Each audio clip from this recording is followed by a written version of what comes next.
Tuesday's hearing hosted by the Senate Judiciary Committee looked at different ways to prevent gun violence by taking into account public health, law enforcement, and community-based approaches.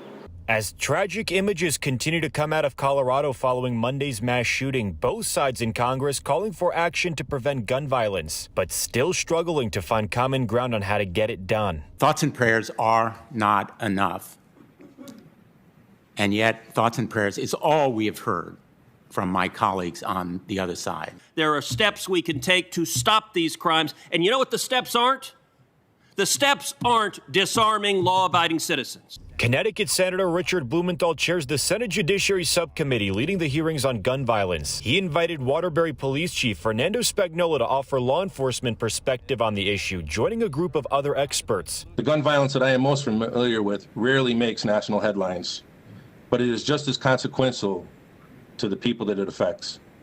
The toll of daily gun violence that disproportionately affects Black and brown communities in cities like mine across this country is a serious problem, and it requires serious solutions. Chief Spagnuolo going on to share the steps Connecticut has taken to reduce gun violence, including universal background checks, expanding the state's assault weapons ban, and the passing of Ethan's Law, which requires guns to be safely stored if children might have access to them. These policies have been built off Connecticut's existing gun laws, including the nation's first extreme risk law, known in our state as a risk warrant.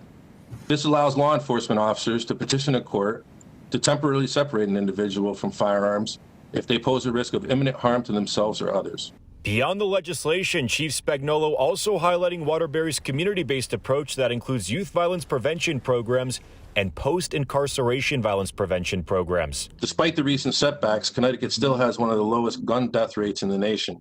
But Connecticut is not an island, and without federal action, we remain at the mercy of states with weak gun laws.